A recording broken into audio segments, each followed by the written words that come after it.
From the Opubco Studios in Oklahoma City, you're watching The Press Row. We are brought to you by Papa John's Pizza. You can go online right now and order your pizza at papajohns.com. I'm Jenny Carlson.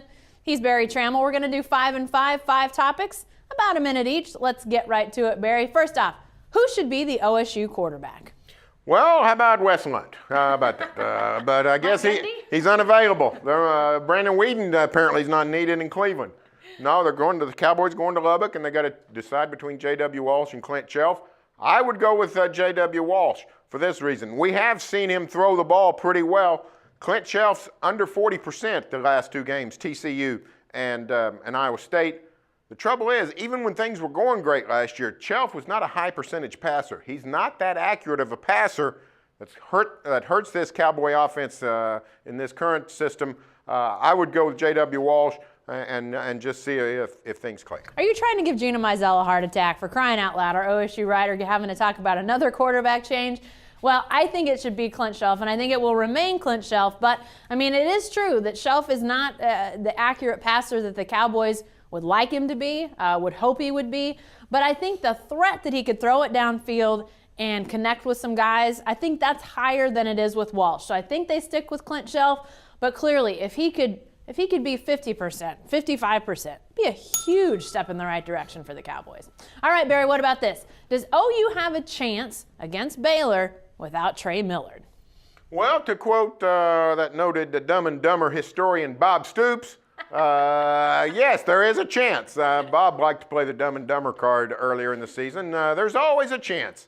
It may just be 1 in a million. Here's the truth. The Sooners need to go to Waco. They need to control the ball. Put that Baylor offense on the sideline, keep them dormant, keep them frustrated, run some clock, have some long time-consuming drives.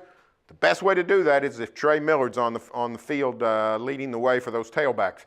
He's going to be gone, so Aaron Ripkowski, Brandon Green, guys who have not played much are going to have to play. Sooners can still do it, but it's going to be much more difficult without Trey Millard. Degree of difficulty has definitely gone up. And, you know, a Thursday night game, it's a new thing for the Sooners, not something they've done before. But in this instance, having that 10, 11-day window to figure out how are they going to run this offense without Trey Millard does suit them pretty well. If they'd only had, 5 or 6 days to prepare for Baylor, I definitely didn't like their chances under those circumstances. I still think it's going to be tough to go to Waco on a Thursday night and beat this really good Baylor team. But at least they've got more of a chance to maybe figure some things out. But Trey Millard, huge loss, Barry. Just a huge, huge loss for the Sooners in a lot of different ways. All right, what about this one? Biggest surprise in the Thunder opener. What were you surprised by, Barry? Well, I was most surprised that Perry Jones played. All of a sudden he's in the, I'm sitting there watching the game. First quarter, all of a sudden Perry Jones checks in. I said, who knew he could play? And the answer is none of us still. I think Scott Brooks is just trying to find out if Perry Jones, what his status is with Russell Westbrook out. The Thunder has an opening for a slot in the rotation. He went with 10 men. He went with a true B team there in the first half.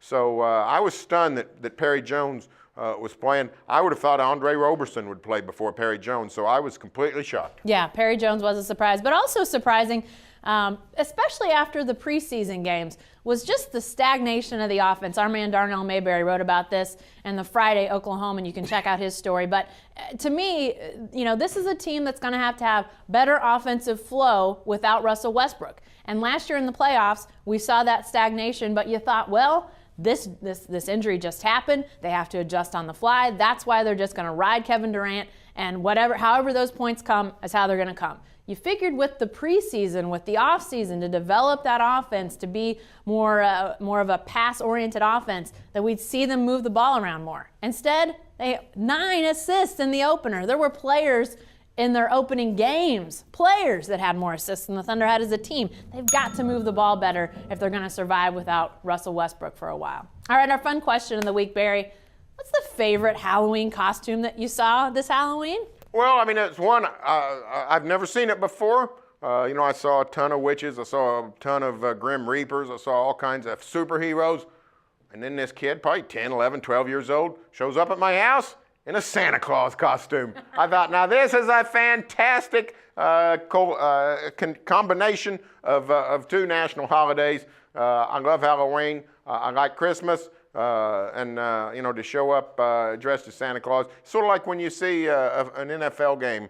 You see some fans sometimes dressed up as Santa Claus at an NFL game. It's just cool to see Santa outside his element, standing there among the pumpkins. I thought was cool. The way Christmas stuff goes, he's probably down at the Walmart today hawking Christmas stuff. But my favorite one was a homemade costume of a kid, a friend of ours, who had a black eye painted, and then I had a white T-shirt with the letter P on it. He was a black-eyed pea. Ha!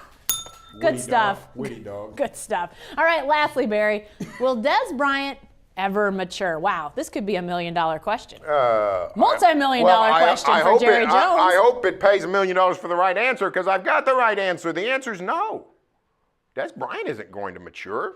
Now, he might keep his mouth shut from time to time. He might not be a disruptive force, but expecting Dez Bryant to be different than what he is just crazy. This is who Dez Bryant is. He's a guy that did not get good raising. He's a guy that's just been sort of propped up, and I don't mean propped up to keep him eligible, this is a guy that just doesn't have a lot of social skills, doesn't have much chance in life if he wasn't a great athlete. And it turns out he is a great athlete.